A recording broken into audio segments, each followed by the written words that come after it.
Welcome to the Run Out. I am Neil Barrett. He is Brandon Hooten. We have had an entire evening tonight. In about 1 hour. Yeah, we're having a lot of technical difficulties, so I'm really hoping that this episode is able to go up tomorrow because yeah, your video just got clear, so I don't know if that's a good sign, but hopefully it's better than what it just was when you were speaking the intro. So I'll take it. We actually had to record our interview with Adam Levi on Google Meet because we couldn't get anything to work. It's been just one of those days for this show, but let's move into the actual show, I guess. Brandon, how you doing? How was the week? Oh, it was a busy one. Shot some football playoffs, some high school playoffs this weekend. It's that time of year, so it was exciting. Team I was shooting for won by, I think it was 32 points.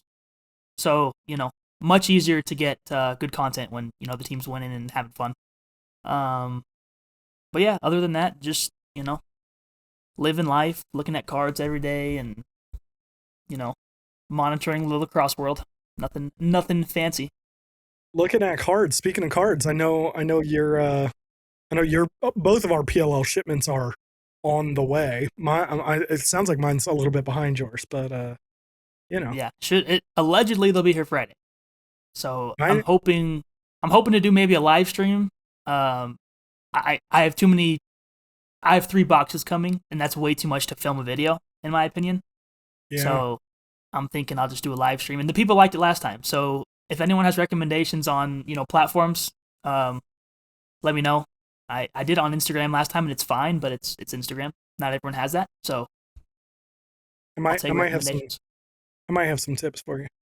Yeah. I was thinking I only got 1 box, but I was also thinking about doing something with it. I haven't entirely figured out. I don't know that I'll do it live, but I might do a video or something to put out. But by this time next week, we should both have cards, so that'll be fun. Yeah. Exciting times. All right, let's move into some lacrosse talk before we get into the interview with Adam. First things first. I don't know how we feel about this. I take that back. I know exactly how we feel about this, but Austin Staats was reinstated by the NLL this week. That doesn't necessarily mean that he will play. Based on the outpouring of negative comments, I'd be a little bit surprised if anyone actually tries to play him this season. That being said, he is a very good player. We've seen players with worse behavior end up playing their particular sport. So I guess I can't be that surprised if he ends up playing, but I think I would be surprised. Yeah, and I mean, I even saw a comment earlier this week from someone saying that they just want to watch the best play, and that whatever happens off the field shouldn't affect what's on the field. Can't express enough how much I disagree with that. Actions have consequences, rather. Especially when you're a repeat offender. I mean, how many times do you have to learn a lesson before it's like, hey, they're not going to learn the lesson? It sucks. And then I've said this on Discord, I've said this on Twitter, like, I genuinely hope he gets the help he needs from a mental perspective. I hope the rumors are true that he put down whatever substances he was, abusing. I hope that's the case for him. That doesn't mean that he should then automatically just be reinstated. Now, like you said, that doesn't mean someone plays him, but we've also seen leagues where, like you're saying, we watched Ray Rice get, what was it, a 6-game suspension when he hit his wife in an elevator, like on video, and he came back right away. And I recognize that that's a bigger league with more money involved, but like, I would just hope that teams would take the high road here and say, hey, we can't put that on our field for lack of better words. Yeah, no, I'm with you. It's been repeatedly a thing now, and I have heard the same thing that you have, that he's been clean and sober for a year, and I think that's good and needed, and I hope that it's true. Not even for lacrosse, just like as a human being, I hope that is true. And you know, I think that's maybe the first step towards like getting back into playing lacrosse. But it still feels like there's maybe a few more steps before reinstatement is really a thing. But that the flip side of that conversation is that I also, at the time of the announcement, I didn't even know the 1 year sober thing. So it is also entirely possible that there have been some other things behind the scenes that I don't know about. So I don't want to say he can't. I want people to be able to work their way back into it. I just think that you should be a little bit more transparent about working your way back into it. And not just like one day you just show up and everyone's like, wait, what what happened here? Like I think one of the bigger cases of this, of like, the second chance kind of thing, is Michael Vick. And you watched him from the time that he got out of prison work his way back into playing and kind of earning that level of responsibility, I guess. And we've also seen, you and I talked about it last week, Deshaun Watson is another name that gets floated around in this kind of area, and the idea of like second chances and how poorly that can go. So we will get off of Austin Staats, because I've really, like you said, I hope nothing but the best for him. I got no ill will towards him. I hope that he either has gotten or does get what he needs. So let's move on to some slightly more fun conversation topics. Jeremy Thompson, Jeremy Thompson was announced as having signed with the Rochester Nighthawks. As part of that, Mike Sitzelberger was moved to the holdout list, and they cut someone. I didn't know who that was. They had a retirement. Was the That's right, retirement move. That's right. I'm gonna butcher his name, so I apologize. But it starts with a G. I know that. I don't have it pulled up anymore. Hold on. This is great podcasting right here. We're just on a roll today. Okay, I got it. Mitch. Is it Ogilvie? Ogilvie? I don't know. I have no idea how to say it, like you said. I don't know. I'm sorry, Mitch, if I butchered your name, but congrats on retirement. And then obviously congrats to Jeremy as well for getting picked up somewhere. I genuinely thought he was done after Georgia didn't re-sign him. So, good to see him sign there. I know it sparked some Lyle to Roch rumors, which there'll be more on that later in the show, but yeah, fun times. It's good to see a guy like that get signed, even though I know he's had a rough go of it at the stripe for the last couple seasons, but he's still Jeremy Thompson, and you want to see him play lacrosse. I do want to see him play lacrosse. That is true. Speaking of players on the move, we also had Russell Melendez on the field side, transfer from Johns Hopkins to Ohio State University for his extra gained year of eligibility. Lots of people were going kind of nuts for this. I will say, while I'm not a Russell Melendez hater, but I'm not really a Russell Melendez fan either. We were talking in the Lax Lifers Discord earlier this week about it, and the list of guys on that OSU team this spring it's pretty deep. As good as they were last year, they might be better this year. I got nothing. I got nothing. Denver? What? I didn't hear Denver. I got nothing. Yeah. What are we talking about? No, they looked good when they played. They came here last year, this past season, and they looked pretty good. So, I mean, every team needs depth, and if they got better, then that's kind of scary because they already had some good. Yeah. It's gonna be Bobby Van Buren senior season. Caleb Fyack they still got. Mitch Mariner. I always get the dude at Ohio State and the dude who plays for the Maple Leafs.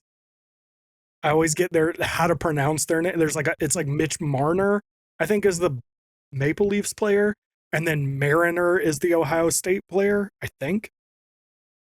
Could be wrong. I don't know. We're bad with the names of this podcast, so no. We're real bad at names on this podcast. We do our best. Speaking of being bad at names, the last kind of quick hit on the news front here is that Dana Dobbie retired. I think it's Dana Dobbie. I posted about it earlier today. And I hate to say it this way because I think it sounds dismissive, and I don't mean it that way at all. I mean quite the opposite, honestly. But kind of the biggest compliment that I can give her is that in the era that she played in, when there wasn't big time deals, there wasn't a big time pro league for most of her career. Women's lacrosse was underfunded, undersupported, under talked about, all of that stuff. I knew who she was. That tells me a lot about her as a player, because she was one of the few names that like broke through the noise and made a statement, and you knew who she was, and you knew that she was someone, especially when like USA would play Canada, you knew we got to watch out for Dana Dobbie. So sad to see her go, especially with the WLL kind of really going into a full season this year.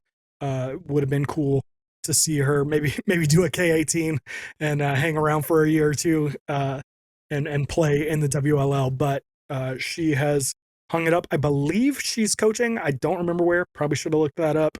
Did not do a great job preparing for that. But yeah, that's kind of it on the news front. The rest of, I guess, the conversation can focus on this past weekend's games in the NLL. Again, preseason. Nobody's saying anyone's winning a championship based off of preseason's games. We will continue to air that out. But probably the big game was the Mammoth versus the Rock this past weekend. The Mammoth won 11-10 in overtime. Like we said last week, score's not super important, but it was the first time you got to see your guys on the floor this season. What did you think? Yeah, you could tell there was a lot of just figuring things out going on. There was a lot of bright spots, I thought, especially with Toronto already having the roster pretty cut down. Like, obviously there's going to be more refinement, but I thought that the way that the Mammoth played in general against a lot of starters for Toronto was actually really good. I thought Caleb Martin, our third string goalie, I know he gave up, I think it was 8 goals in the first half, if I'm not mistaken. I still thought he played pretty well. He had several saves, and I was literally like screaming at my computer, like, how did he make? He had the one where he like saved it with his helmet or something, like post to post, like that type of stuff is good to see, especially as a young guy. Just you want to see that development. And then Nate Whittam, I was very impressed with him. Again, I know it's preseason, but I mean, going up against CJ Kurst and Hilts and Mark Matthews, all these guys, like I thought he stood on his head. Andrew Q, baller, been saying it. Learn the name if you don't know it. The other one I wanted to touch on just was Dylan Hess. I don't know where he learned how to play box, but he looks good. The hit he had on Latrell Harris was incredible. And he seems like he's going to be a really good player. I'm excited to see that. And then just on the other side, like Hilts continues to impress. I think he's going to be probably the odds favorite for Rookie of the Year for pretty much everybody. Granted, I haven't seen any other games, so I can't speak to like anybody else, but he looks really good right now. CJ had the low to high we talked about off air that was dirty. So I still think Toronto will be good this year. Even though they lost in overtime and Nick Rose played one half. So, I think they'll end up sneaking into the playoffs on that 7 or 8 seed. I agree with pretty much everything that you said. I thought Martin looked like a starter. Like like you said, he made some saves that I was like, what the hell? Even beyond the one, the flashy one, diving across. That was really funny too, seeing him like not having a stick and he just like, yeah. I was like, oh man, that was crazy. Andrew Q obviously was so impressive. My one question, and it's not really a negative, but the only thing I thought was, is this just because he's just that good of a player that like he can just kind of do his thing and maybe he'll have a little bit more of an issue actually kind of like integrating into their offense?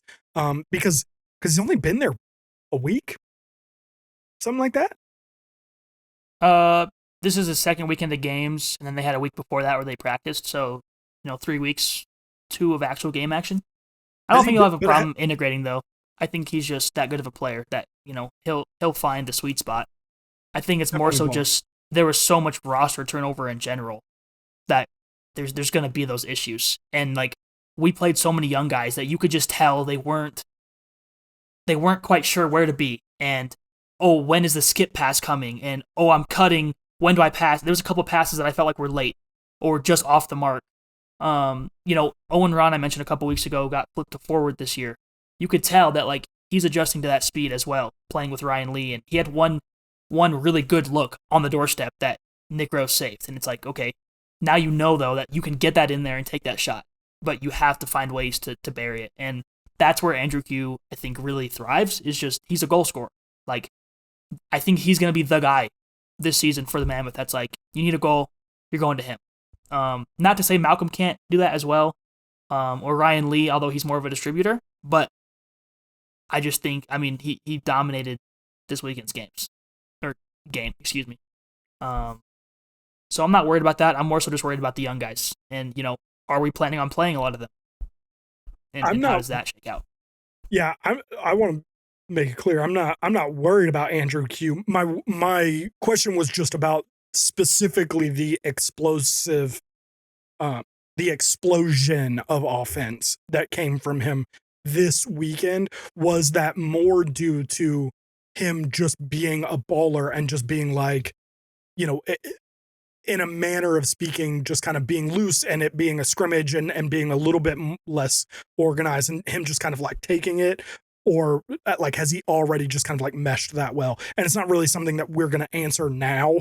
It'll be something that we kind of pay attention to, how well he really slots in the rest of the season. But to your continued point,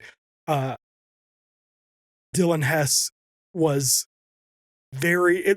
he popped off the screen during that game. And we talked about it in the Lax Lifers Discord a little bit. That dude is like the sneakiest All-American of all time. Like, every time I see him play, I have to remind myself that he was an All-American at Georgetown, because like you just forget about him. I presumably because he went to try and play football at Florida, and he wasn't coming directly off of that field at Georgetown, and ended up playing MCLA ball. Like it just doesn't compute that those are the same guys. And it's just so funny that all the time we talk about how good he is, and people act surprised, and you have to be like, oh yeah, he was an All-American at Georgetown. Like, this is kind of who he has been. So it's funny to see, like you said, I don't know that he has necessarily any box experience that I'm aware of. Maybe he does. I don't know. But you sure can't tell if he doesn't. Right, exactly. That's what I was gonna say. If he doesn't, he looks right at home. So crazy. And then Owen Hilts is I'm so annoyed because we talked about it off air, but it wasn't on the show last week. And I told you that I was thinking next week when we do our predictions that Owen Hilts was going to be my rookie of the year pick. And now he's like the in vogue choice to be Yeah, rookie of the year. yeah, minus 10,000 at this point. I know. He's looking. I know. I know he hasn't played any starting goalies yet, but I mean, and I put this on Twitter too. He doesn't in either format, field or box, just doesn't look like a rookie. Like he just looks like he is already one of the best, and like nothing phases him, which is crazy to see. Like most times you see him at least have a couple games or whatnot where they look timid, and that doesn't happen with him. Like it's insane. And we can say, yeah, he hasn't played any starting goalies, but so did CJ Kurst, so did Mark Matthews, so did like all of these guys. Yeah. And he's still the one putting it in the back of the net like that. And I gotta give the shout out to Brian Knows Lax. I was thinking about this, and if you'll bear with me for a minute, a little bit of a story time. I grew up with this kid named Ernie. His parents and my mom were like old friends. So when he moved in 5th grade back into the area where we're from in Greensboro, his parents started, more or less making us hang out. And then, we eventually became friends. I don't know why, because we bullied that kid mercilessly the first like year that we knew him. I don't know why he stayed our friend. He should not have. He did not deserve it. Anyway, that's a story for another day. Ernie had this innate ability to always come up to you and be like, hey man, I found this band or this movie or this show or something, and I think that you'll like it. And it was never a I think you'll like it because I really like it. It was like he really kind of like understood something about you.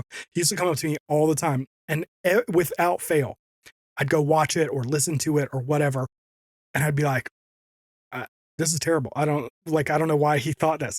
And then 2 years later, for whatever reason, that thing would come back into my life. I'd be flipping channels or it'd come on Spotify or something. And I would just like fall in love.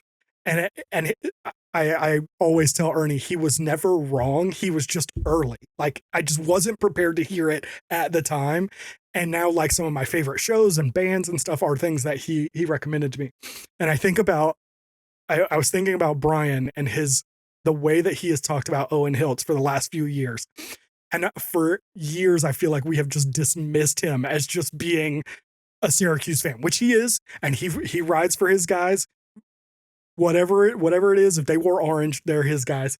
But I feel like for 2 full years, he's been like, Owen Hilts. And we've just kind of been like, yeah, whatever. And sure enough, this summer, now heading into the NLL season, it's like, all right, we got to give him that one. He was right. Like you said, he just does not seem to be phased. Sure, we can say he was shooting on 3rd string goalies this weekend, but he wasn't in the You still got to place the ball where there's openings. For sure. That's always been my argument. And like we talked about, Martin, he might be a 3rd string goalie, but he wasn't playing like it. Yep. He looked great. So, whatever. And like I said, plenty of big name offensive players are on his team, and he's outshining all of them. So, just goes to show that sometimes when you're talking about your teams, it's not biased. There's actually things behind it, which it's so ironic that you're using Brian as the example, because he called me and called out my Outlaws bias on a great take I had a while back, and I was like, no, it's just the take. But yeah, every now and then you got guys that come out that you're just like, yo, this guy's gonna be a stud, like, and especially when you're talking about like the college game, you have to give it time, because like you can be really good in college and not be good in the pros, but but then you can also go be good in one version of the sport and not the other, whereas he's good at both. So I'm super excited to see what happens when he's going up against starters. Not that that's going to necessarily, hamper his performance, but if he dominates starters like he's doing right now, man, he has the award unlocked. Yeah. So, elsewhere, Buffalo beat Vegas 12-10. Ottawa beat Oshawa 11-8. Swarm beat the Wings 13-9. The Seals beat the Warriors 17-11, and Oshawa beat Halifax 8-7 in overtime. Once again, scores aren't all that important. What jumped out at you in the rest of those games, though? Honestly, I didn't really get to see too much about anything that happened. I got to see a couple plays in the Vancouver game. All I really got from it was the scoreboard and how lopsided it was. So I'm not totally sure what was going on. I also couldn't tell if they had most of their starters playing the whole game, Vancouver, or if they were rotating guys. I couldn't fully tell. But good for San Diego to kind of get some maybe positive play out of their guys. I know there's a lot of questions with them this year and Origlieri and whatnot. I think Vegas playing Buffalo close.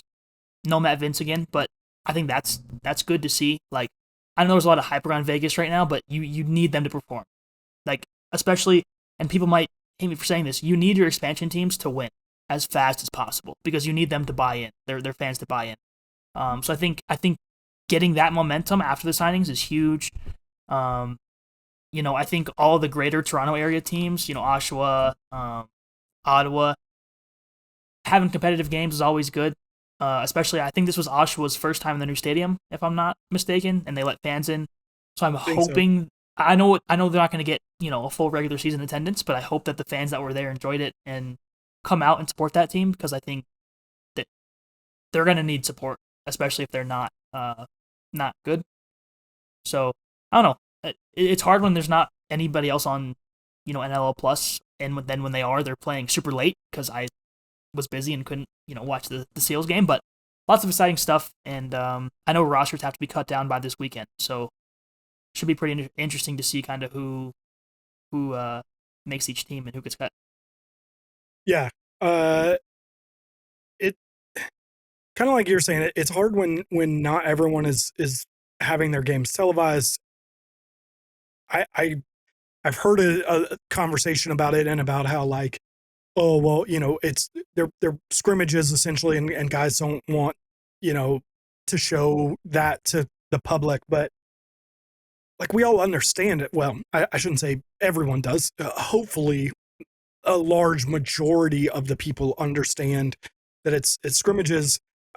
The games were still fun to watch. The Mammoth and Rock game was fun to watch. It didn't have to be this big huge thing. You also get to see them work on other things. You get to see guys that are trying to make a roster, trying to work their way into a team and stuff. And again, we got to see Martin playing goal. I don't know that we'll see that all this season if he's third on the depth chart. Yeah. And it was cool to see him, and maybe someone else sees that, and maybe he gets an opportunity, if not in Colorado, with someone else and stuff. The other thing that I'm finding really tough is they're not even like writing up even a somewhat brief. I've seen only a handful of teams really give you like kind of a breakdown of the games and kind of a general overview of who was in it and stuff.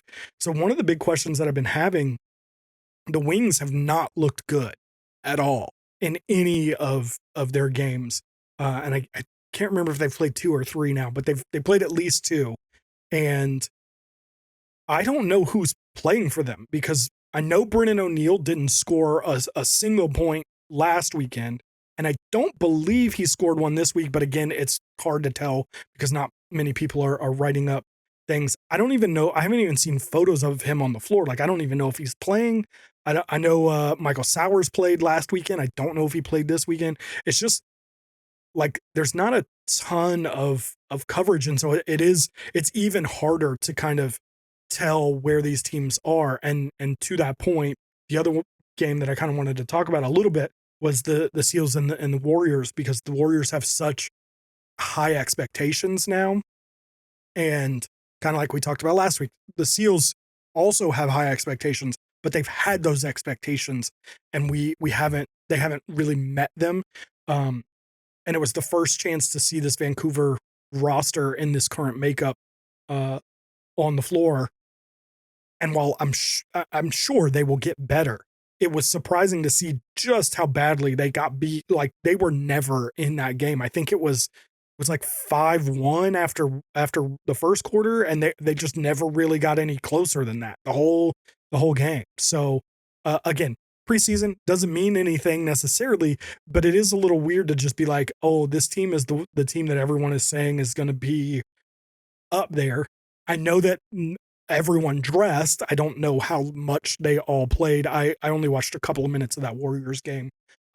And so that obviously can play into it and trying out new systems and stuff. But it was interesting to kind of track that game through social media and be like, man, they're not even making this a game with as good as this roster is supposed to be.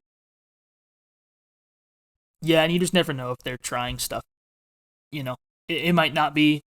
I'm not saying that they're like throwing the game, but you definitely could just mess around in preseason if you like. Their roster's pretty set. They might have a few positions there that I'm like, yeah, you could fight for it, but like for the most part, you know your offense, you know your defense, you know your goalie. So it's just, meanwhile, the Seals have like a ton of open roster spots, that like they need to go out and play as hard as they can and earn the spots. And not only earn it, but also really practice the box game. Like this is going to be Pat Kavanaugh's first full season if he suits up every game. I think he only played once or twice last year. Same with Chris. They just have a lot of guys that like they need the experience. So it's good to see them at least, put up a lot of goals as a team. How that translates, I don't fully know. But I hope that one day we can get to a place where like all these games are televised and that there's some type of stat keeping, even if it's just simple goals and assists, just something that we can kind of go off of and say, hey, this guy had a really big game, as opposed to just being like, well, I think they had a good game, but they lost by 6 or whatever it is. So, well, and to your point, like you said, the Kavanaughs were big, not necessarily big in terms of the NLL, but big in terms of the overall lacrosse community. Signing both the Kavanaughs was a headline for them, and I don't even know if they've played at all. I don't know if they've been in camp. Like I haven't seen pictures of them. I haven't seen stories of games and stuff.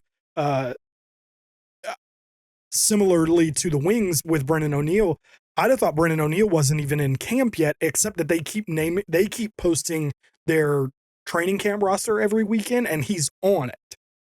So it's like, okay, he's coming into camp, but then like they don't post anything. There's nothing about the games. Like I don't know. I don't know who's playing. I don't know what this looks like, and it's such a weird thing, I guess, because we're so used to bigger sports and then the way that the PLL does it. And then I think even a lot of NCAA teams at the upper echelons are way more consistent about, posting these kinds of things and even exhibitions and fall ball scrimmages and stuff. You can find reports of, you can find pictures of, you can find stuff. So it is one of those things that like is kind of frustrating about the way that the NLL gets covered, usually by the teams themselves. And I'm also just not sure if every team has people there is the other problem too. Like when the PLO does training camp, it's a lot easier because they're all in the same place, so you can have kind of the same guys around and that type of thing. Whereas these training camps are happening all across, Canada, and I think it's tough to have photographers and or social media people all there from the team. But I agree, there probably should be some more reporting going on, just so we as fans at least have something to kind of eat up while we're waiting for the regular season. I was getting ready to say, I know that like there's some money issues involved, though. To that statement, I would say sometimes I know that this is kind of a touchy quote, but sometimes you do have to spend money to make money. Like that just is a thing. And for whatever it's worth, I know the Seals, I'm looking at it right now, the Seals had a photographer at the Warriors game this weekend because they're posting photos from it. So they had some kind of representation there. A lot of it, to me, has felt like like teams across the board, and I'm speaking very broadly, not about specifically the Steels or Wings or any specific team, but it feels like a lot of teams have someone there because they'll trickle out a photo or something here or there, but there's just not enough like information again about who's playing, what's.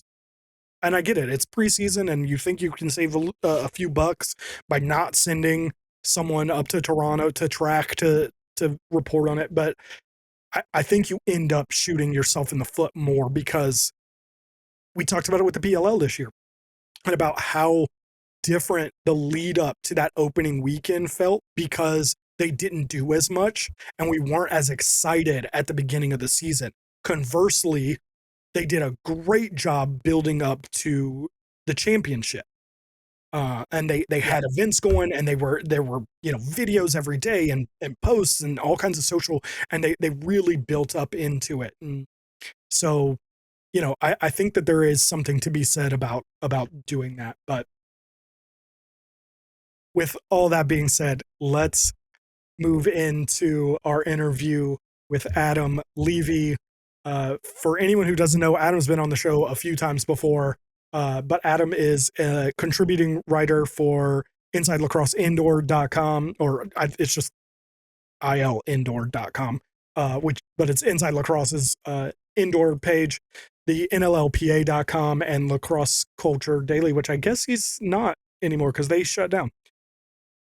But he does still have his own podcast, the Lacrosse Matrix Podcast, where he combines stats and storytelling to provide a new perspective on your favorite players, coaches, and teams, and runs a weekly pick'em called Preston's Picks, where you can find out if you are in fact smarter than a 4-year-old, 5-year-old, 4-year-old. And newsflash, none of you are. None of us are. He's the best. You will not Preston win. is Adam's son, and you can sign up for that at Office Pool Junkie. Both Brandon and I have signed up, and we'll be playing. And I think that you should too. We will all, of course, be playing for second place.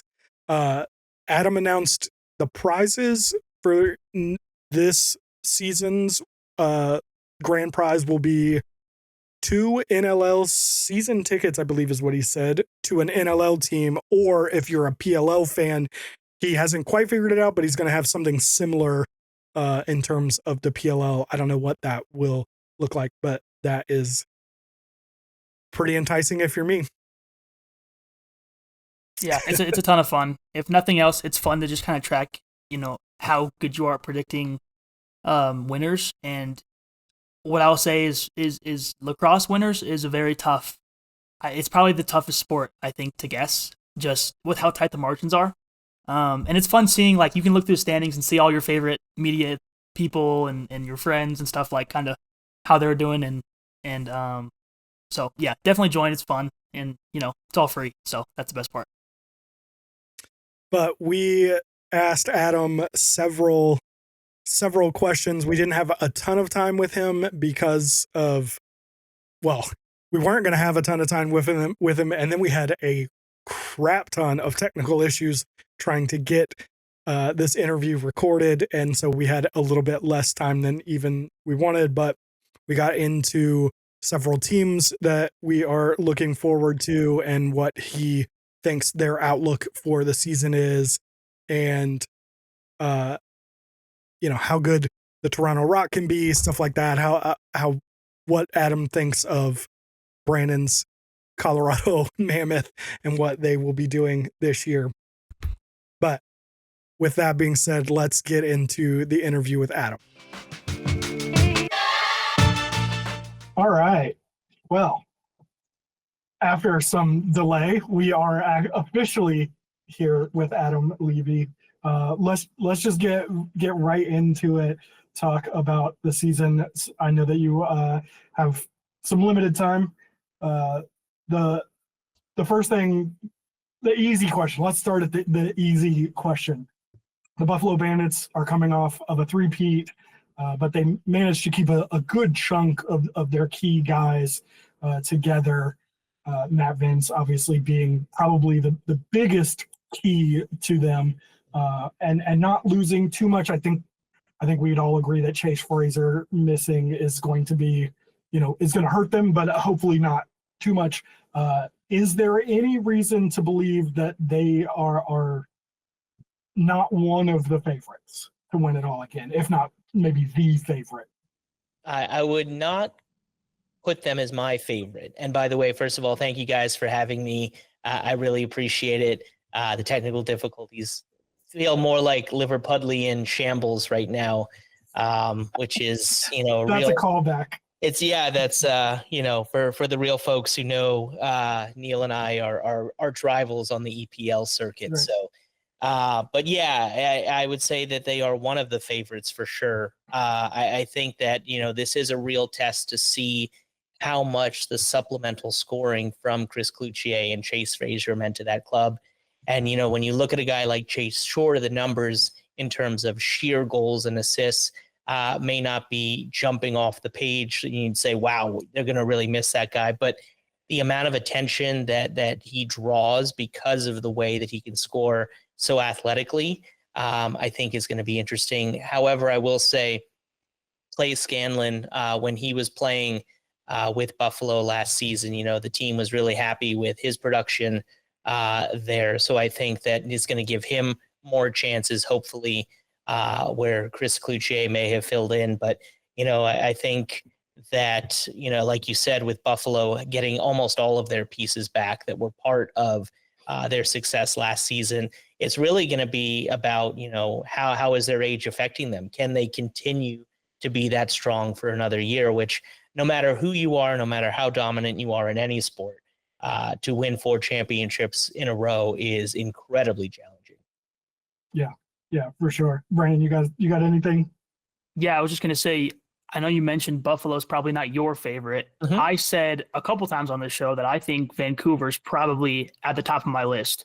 Mm-hmm. Where do they rank among the favorites to you? And, along with a team like maybe Rochester or Halifax, some of these other teams that I think really are coming together quite nicely and could possibly add someone like Lyle Thompson, in the near future. Yeah. I mean, I think Lyle is, if he's going to join, I think it's next season. I don't see him joining this year. He's a guy who's been so loyal to the Swarm, but he is an unrestricted free agent who can reject the franchise tag at the end of this season, with Brendan Bomberry going there and Ed Camo clearly saying to the world that he is building young and trying to get a new group in there. I think, for Lyle to stick around when a title doesn't seem very in the sights, I think, that he goes somewhere where he can win. But I think that you're right. I think Vancouver, for me, if you know, which we all know, that the Calgary Roughnecks could win the championship in 2019 with Christian Del Bianco in net, and they weren't even the best team during the regular season. They just got hot at the right time because all of the pieces who knew each other meshed together and things were just clicking. And then you think about who the Vancouver Warriors have on that roster with Christian Del Bianco playing the way he's playing, with a veteran defense, but with also some incredible young guys and Reed Bowering, Owen Grant in transition, and so many offensive weapons now. Of course, does Curtis Dixon have another massive year in him at his age? I would love to be able to perform in any facet, whether it's at work or in any athletic performance in my late 30s, the way he's doing it.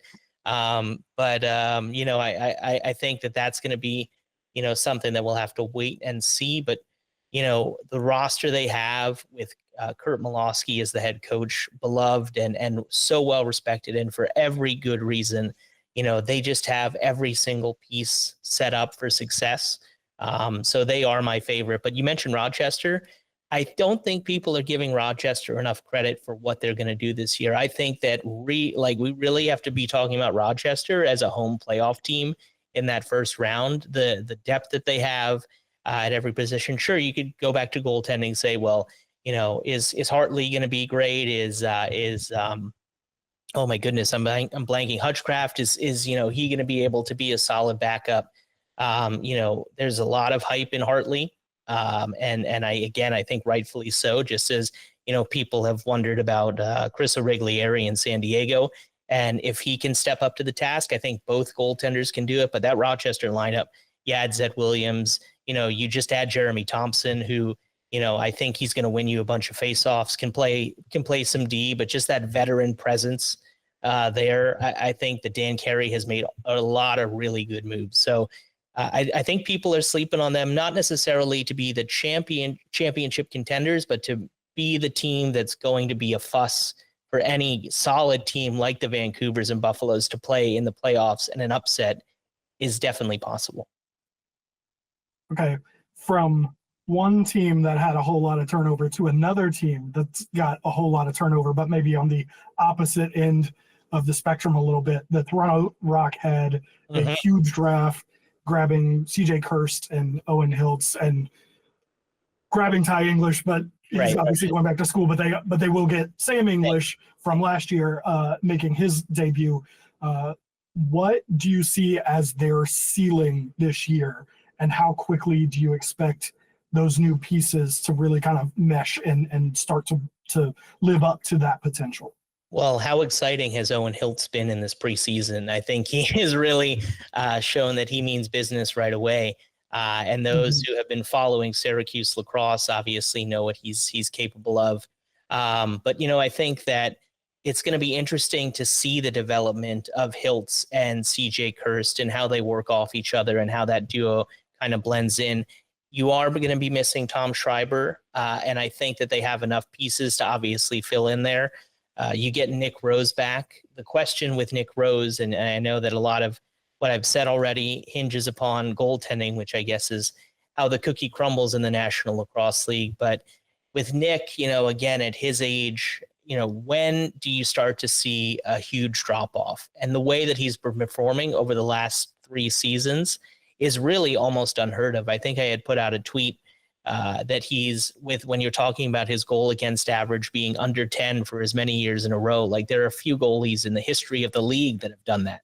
I think Matt Vince was the other. Like, he's just that good, but is he going to be that good for another year? Can he stand it? It's going to be interesting to see how Sam fits in the fold, but with Mark Matthews back in the lineup, and I don't think we're talking enough about the hype of Mark Matthews, and I am going to be talking to him tomorrow for my podcast, Lacrosse Matrix, and about his ability to facilitate as a passer, 8 60-plus assist seasons, obviously missed all of last year, which was highly unusual for him. So how does he come back from his surgery? But I think that the pieces are there for this team to be incredibly talented. Again, loaded at every position from Latrell Harris to TD Erlin. You want to talk about a team that has depth, but also has strength at every position. You look at Toronto and you say, how could this team not be a playoff team? And I'd be remiss if I didn't ask. I know there's a lot of talk about Desnu and his current situation. Do you see that getting fixed, or him ending up in Toronto this season or somewhere else, or does he end up just not playing in your mind?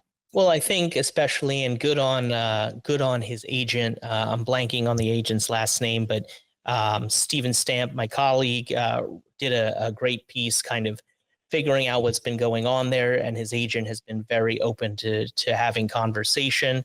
And they were very public and was saying, look, if the way that the league wants to resolve this is say that, look, you got to stay with Philly, well, Mitch isn't going to play in Philly. So do you want to have a great defender who's very capable to help a team win a championship, or at least, help a team improve, just sit out?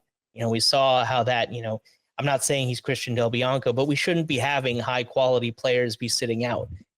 So I would hope that the league takes what his agent and Mitch is saying very seriously, and saying, look, if you don't ship me somewhere, if you don't allow me to sign somewhere else, then I'm just going to sit out. So I do think he ends up somewhere else. I know that his arbitration meeting did happen today. So we'll have to wait for that. I'm sure that Stamper is on the phone trying to figure out what the results of that were. And so, I think that he plays somewhere else. And I will say that it's either Buffalo or Toronto. With that in mind, from a player that has not yet moved, to my next question is, we've seen a lot of player movement. I don't know. I don't know if this is normal. I would think maybe not, but maybe it's more normal and I'm just not super up to date, or how much the CBA being signed somewhat late in the season, in the summer, played into it and everything. But it feels like there's been a lot of big name moves. I'm wondering what single trade or maybe a combination of 3-team trades or whatever do you believe will have the most kind of. Oh, I think Neil froze. He's gone. He's gone. I think what he's asking is what move this offseason is going to have the most impact in your mind, whether it be a trade or a signing or a combination. I think it could end up being Zed Williams. I really think that having that extra piece, having Zed join Ryan Lanchbury, Ryan Smith, and Connor Fields up front with Thomas McConvey, I mean, that offense is so loaded. You get a big body like Zed. I mean, that's absolutely huge. But also, we talked about it, I think, as a lacrosse public for a little bit, but I'm really excited to see Kyle Rubish in Oshawa and having a solid veteran big body defender who's one of the best cause turnover guys that we've seen in the history of the game in front of Doug Jamieson. If Albany was healthy in the beginning of last season, their record might have been better. They had some key injuries in the back half, and now you bring in Kyle Rubish if he stays healthy. I think that's very exciting. And then another year for that young offense and Dyson Williams. So it could end up being Kyle Rubish. That's an interesting pick. I'm on board with you with Zed. I'm very high on Rochester this year, as some of the listeners have heard. I know some people disagree, but I think they're probably a top 4 team, at least in the regular season, if not beyond. I think that the thing about, sorry, Neil, I think the thing about Rochester is, because I think the other team, if you're talking about who could replace them in that top 4, I think a lot of people are going to say Halifax. But the thing is that, you give a team so many chances. And how many years have we said, oh, Halifax is going to be a contender, they're going to do this. And then they either can't win the big games when they need to, or they kind of start to crumble. Costly penalties, things get out of hand, and you want to look at your coach and have faith in a coach. And I'm not calling out Micah Kersey, but you want to see that a team has an upside and that you can change in those big moments. And we just haven't seen that time and time again. And so it feels hard for me to say, well, now Halifax is going to do it, because they just haven't been doing it. The real question that Brandon wants to know is, where do you see the Mammoth and with all of the ins and outs and some rumored potential still movement in, where do you see them ending up? That's what he really wants to know. Yeah, I do not think, I mean, it's hard for me to say this. Dylan Ward was my first guest back on the podcast this season. And I do have a lot of faith that Dylan is going to be very good. I think that there are some very young, solid pieces on the back end. I hope that this team and that these rumors about Warren Jeffrey that have floated around in part of certain trades with teams that they aren't true. I think that, as Dylan said on my podcast, I think that, he is one of the best young defenders in the National Lacrosse League right now. I think he is the guy who takes the Robert Hope role and really, buckles down that defense. He plays tough. He's big. It's a perfect Pat Coyle fit. So I hope that doesn't change. I love Connor Cook. He is one of my favorite players. Watching him in the Mann Cup over the summer. Yeah.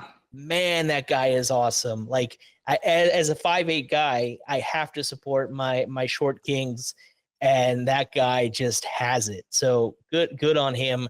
But yeah, I just don't think that they have enough offensively right now to do it. And again, going back to Dylan Ward and his age, I got to be fair if I'm going to be critical and throw some shade and say, well, how do we know if this guy's going to be any good in goal? Well, another year of Dylan Ward. I love that he bounced back from a rough year, and I hope he continues to do well. I think that's yet to be seen, and I think they are right on the cusp of missing the playoffs. Yeah, actually, that's where I have them as well, as the 8th seed. Yeah. Also news to me that Warren Jeffrey's a part of the rumors, so that's pretty interesting. I would not be happy as a fan about that, but I think he's kind of like been floating as a possibility, I think, in certain places, certain opportunities. It's just like, how there's been rumors that Brett Dobson has been up there.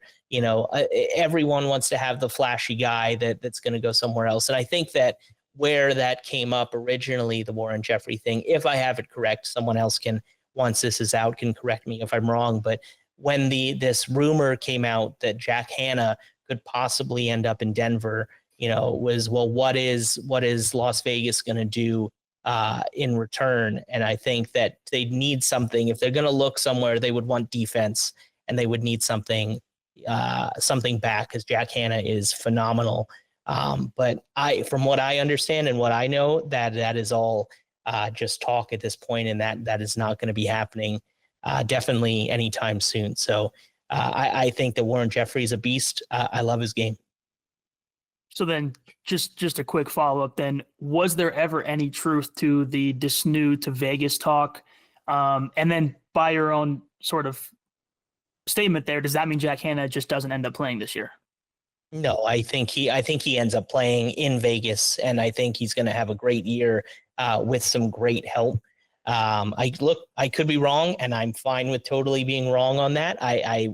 But I also want, I would love to see a guy like Jack Hanna and Jonathan Donville with the 3 pieces that they just brought in. I think that would be the best that Las Vegas has. For the Mitch Disnew rumors, I think that teams may have been calling and asking for Mitch Disnew, but the reality is that because of Mitch's line of work, he's still studying to be he's a doctor, but he's studying in his medical degree, so literally cannot make that travel commitment, which is also why he can't be in Philly.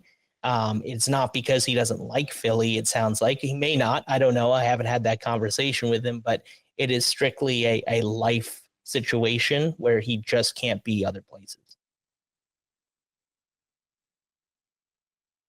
One last team to ask you about. We talked about the Saskatchewan Rush last week, and about the question kind of around them is was last season who they are as a team, or was last year the getting the right guys at the right time and kind of getting hot? Not that they got hot, because they were hot pretty much all season, but do we expect more of that team from last year, or something maybe a little farther away from that? I think we see more of what we saw last year. And actually, to that point, and to Brandon's point about where do teams end in the top 4 and Rochester and things like that, like that's another one. Saskatchewan, if you have 4 teams right now that I think and this might be a bit of a hot take, but my 4 teams, I think, and I might change this tomorrow, but would be Vancouver, Saskatchewan, Rochester, and then let's throw in Buffalo there, I think, is your top 4. But Halifax is, again, there's so many good teams that could win right now, and I think that's going to be very exciting. But I think it is clear that there's the top of the crop, the middle of the pack, and then the teams that will struggle. Although, having just had Tyler Pace, I have 2 episodes of the Lacrosse Matrix coming out this week, and Tyler Pace is one of them. And, I have to say, while I don't think it's going to be a great season for Calgary, I think the amount of young talent that they have and the shifts that they've made are going to be exciting to watch. Whether they turn out to be wins on the scoreboard, who knows? But, Noah Manning and so many other young guys coming in. They've got, I think they're going to be, I don't know the data in front of me, but last year they were the 2nd youngest team in the league at an average age of 27.51, according to NLLstats.com. And that was with Curtis Dixon, Dane Dobbie, and John Lintz. So if you take those 3 guys off, their average age is probably now closer to 25 years old. So it's going to be really exciting.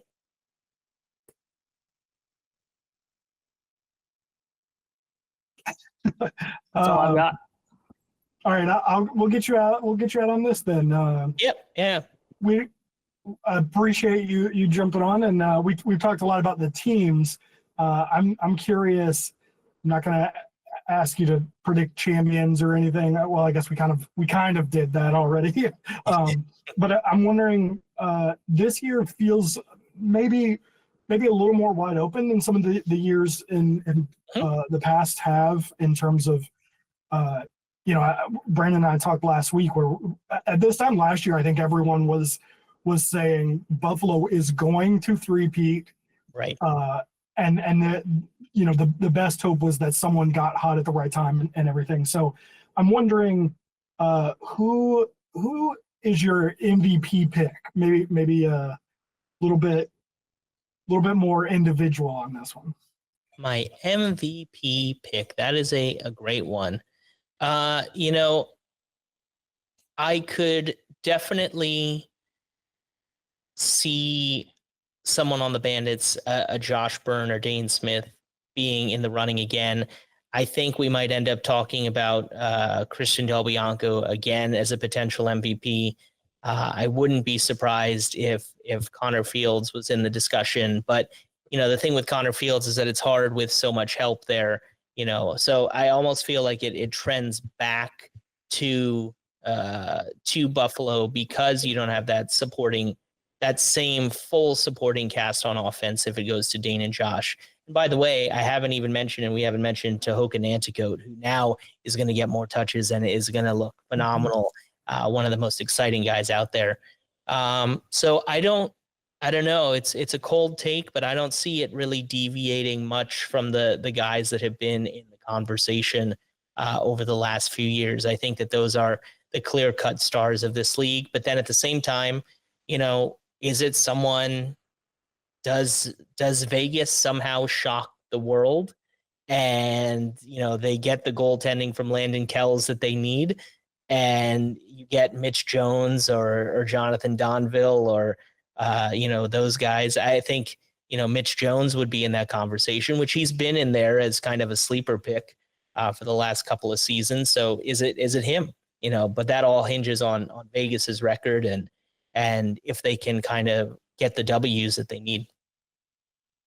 All right. Well, like I said, we'll get you out on that one. I appreciate you joining us and hanging around a little bit longer than we even talked about because of all the technical difficulties. And I love you guys. I appreciate what you're doing. And Brandon, I am glad that you are on this pod and getting more of a voice in this space because I know I speak for everyone. We love what you do.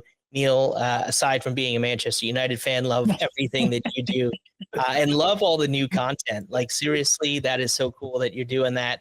It's great to see that this space is growing. There's a lot of young talent. You guys had Dawson on. The Loose Mesh pod is going to be an exciting listen every week. And I have heard from Tyler Pace that the Morning Shoot Around podcast is going to be hopefully starting up more regularly again. So that is exciting. One of the best listens out there. So I appreciate you guys having me, and Preston's picks, go to Office Pool Junkie, sign up. 2 NLL season tickets up for grabs this year. And if you're a PLL fan and you're playing, I'm going to come up with a really cool prize. So as another last shout out, go Adelphi Panthers, trying for a three-peat. So let's make that happen. all right. Thanks, Adam. Awesome. Thanks, Adam. Thanks, guys.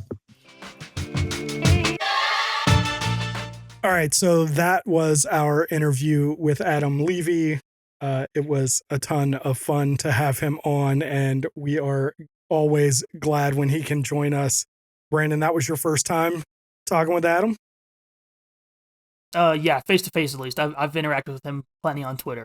But yeah, first time talking to him in person, and I mean, I listen to his podcast every episode, so it was like another version of that, just live, which is really cool. And hearing his perspective on rumors and where teams are going to be and stuff like that, it was pretty cool. And I think he and I actually align on quite a bit as far as what's going to end up happening this season. So that was cool.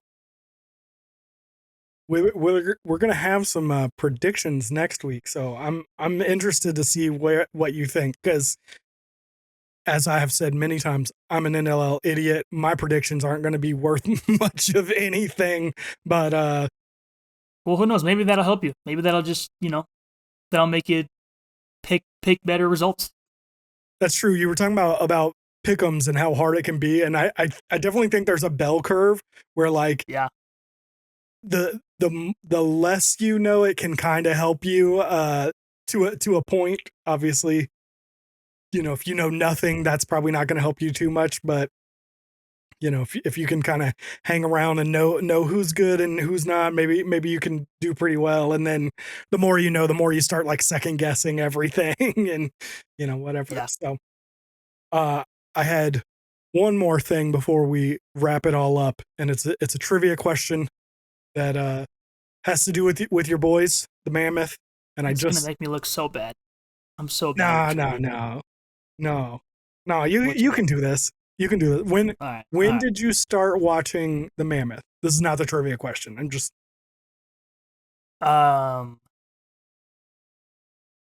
the first game I went to, or the first time I was like watching and comprehending everything and like paying attention to moves and everything like that, because that's two different answers.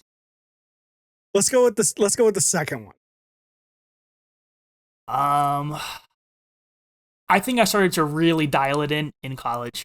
So probably 3 or 4 years ago was when I got into like writing about them every week. So that's when I was paying more attention to like the tiny details. But before that, in my teens, I was like watching the games every week, but I wasn't digging into like where guys live and why trades happen and that type of dynamic. But the first game I ever watched, I was like 7 years old or 8 years old or something like that. Which would have been 2007, 8, somewhere in there. All right. So I feel like you can answer this. Give me the question. I'm confident. Not really, right, but we're gonna try. There are 7 Mammoth players who have won NLL positional awards. Who are the 7? And bonus points if you can name what award they won. Oh Lord. And I'll go even farther. There have been 2 NLL championship MVP awards and a non-positional award. I'll phrase it that way because I don't want to give it away.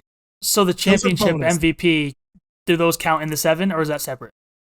No. Those are separate. There are 7 NLL positional award winners that have played that have won for the Mammoth. Okay. Dylan Ward, goalie of the year. Yeah, that's one. I think he only won one time. He did.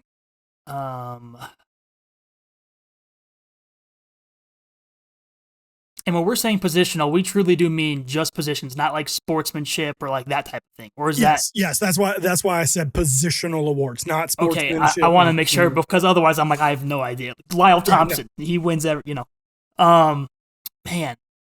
You did have a couple win the sportsmanship award, but I didn't include them in this. Okay, thank you. Yeah, I would not. It's tough because there's got to be like some older guys on this list. There's a couple older guys. I'm almost wondering if head coach Pat Coyle won something when he was playing, but maybe not. I will tell you, Pat Coyle is not on this list. He's not on. He's not even in the bonus ones. He didn't win it. Well, man, Gary Gates got to be on there, right? Gary Gates he's got to win like Attackman of the Year or something like that. He was MVP. The only award he won was MVP. Wow, in 2003. I'll tell you, there's another positional award from 2003 that is not Gary Gate. Is it Paul Gate? No. Okay. Man, there are no more Gate awards. It's going to be tough to go back in the archives of my 2-year-old brain. Got to be a defensive player. It could be a goalie, I guess, but not. I'm trying to think who won, like who was there when they won that championship in 0. Did they win 03? Is that when they won it? They won it in 06. I didn't write that down. I don't know.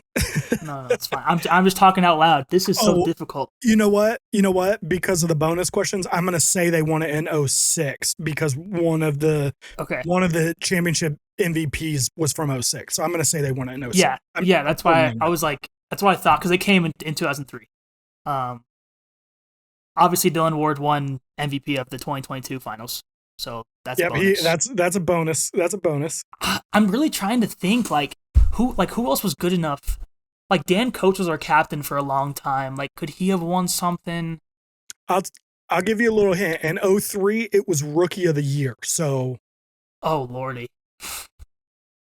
But you'll know the name. Well, I'll say you should know the name. There's no chance I get that. I might know the name, but there's no chance I get Rookie of the Year 2000.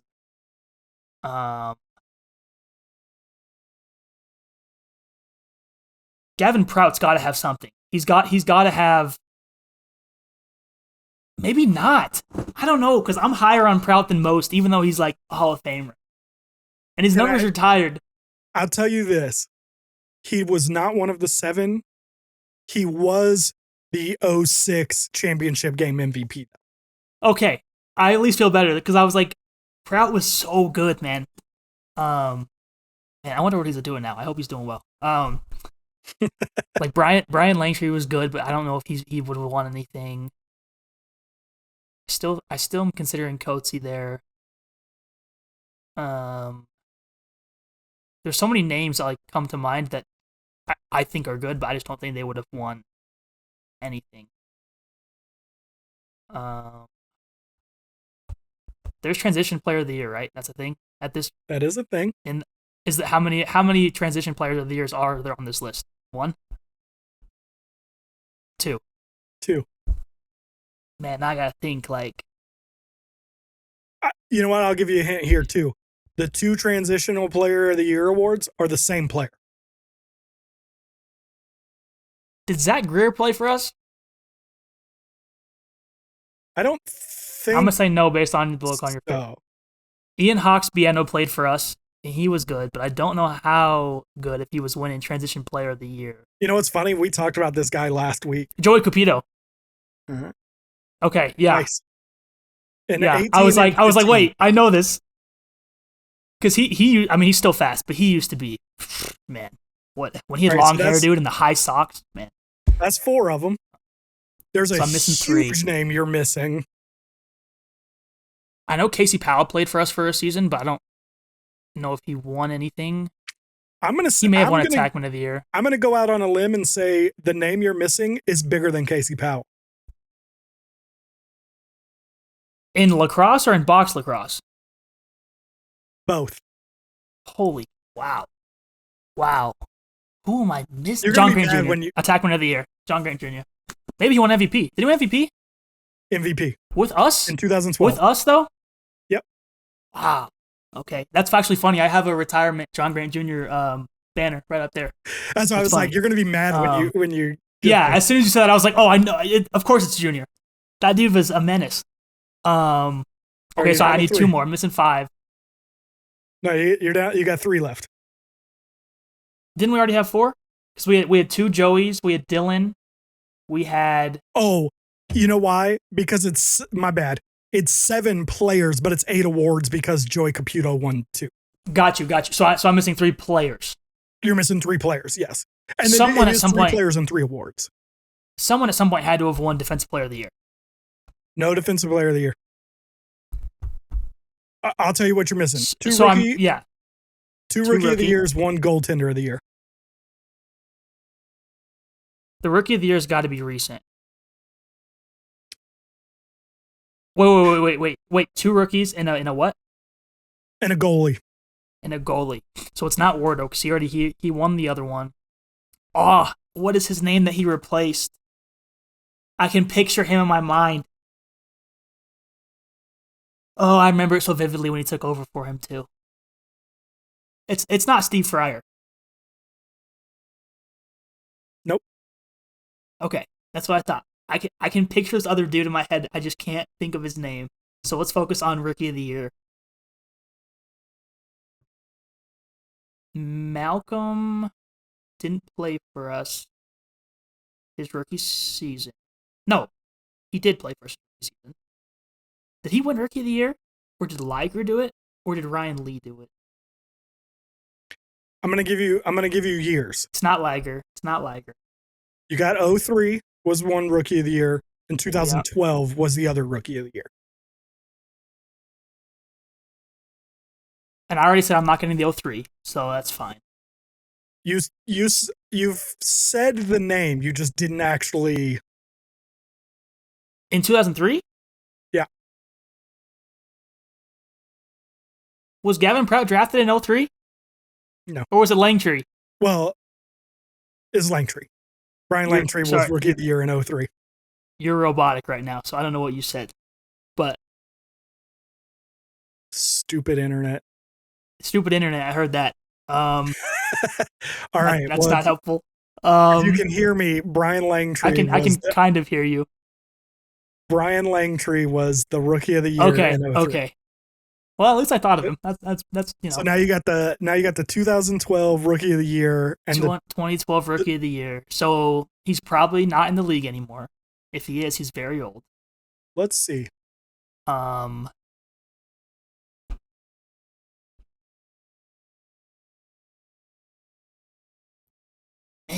2012. Oh, we lost Neil, but we're still recording somehow. Hopefully he can get back in here. In the meantime, I'm just going to sit here in silence and think about who was playing in 2012, like who got drafted. Eli wasn't there. Will wasn't there. Leisure wasn't there.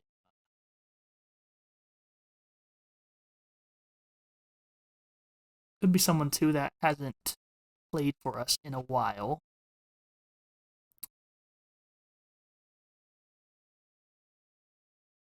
So I'm missing that, and I'm missing a goalie.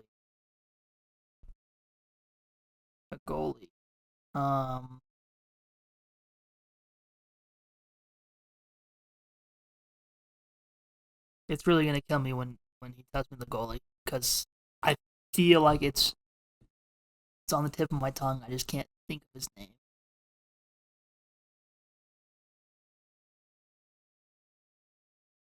I don't know. We'll give him a chance to get back in here. And I'll just keep thinking, because I'm like, I have no idea. A 2012 Rookie of the Year.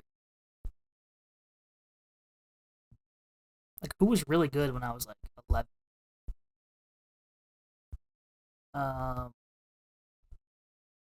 Can I ask, is the Rookie of the Year 2012, would you consider this like a lower name guy?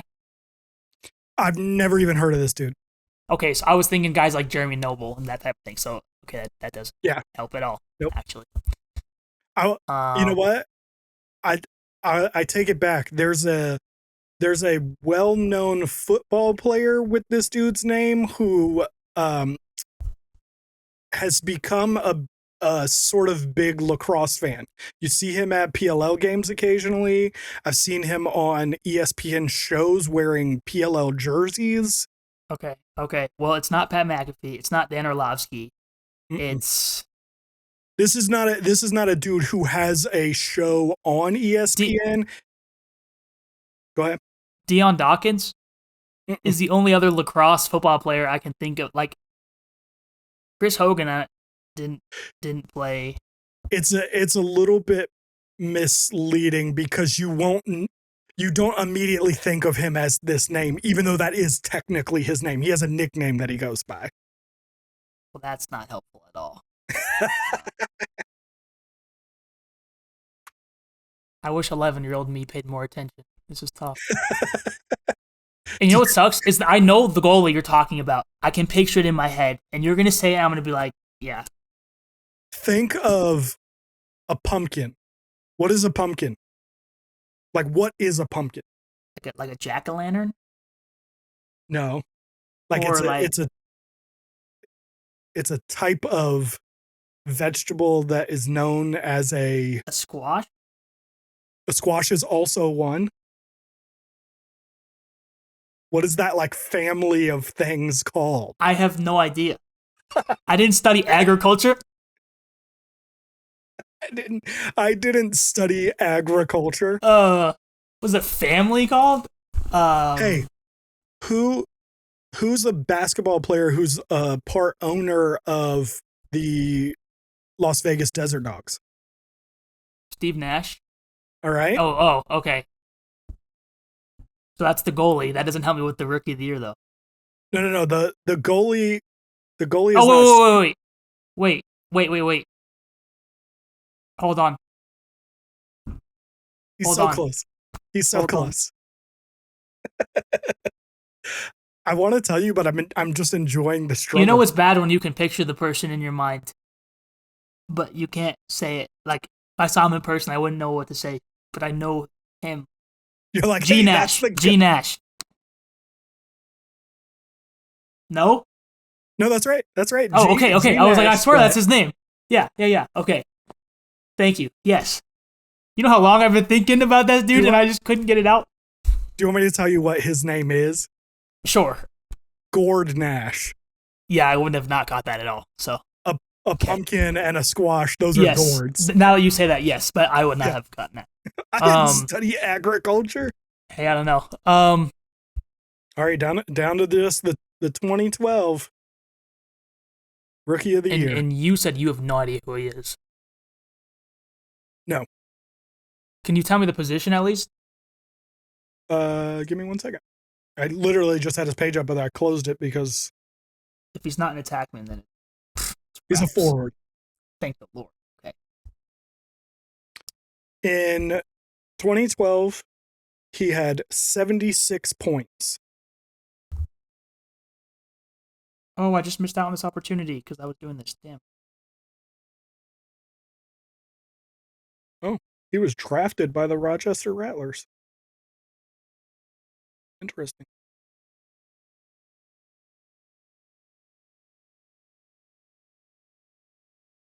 He also played for the Saskatchewan Rush and the Toronto Rock. That's where he finished his career, was in Toronto.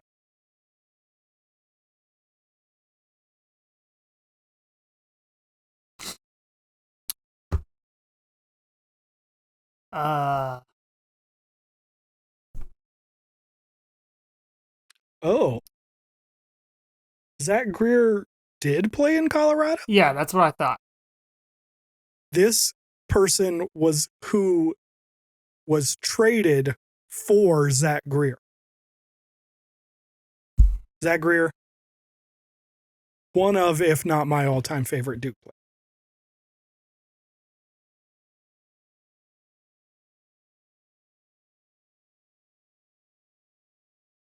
And they won the award playing for us. Yep, 2012. Yep. Drafted by and played for.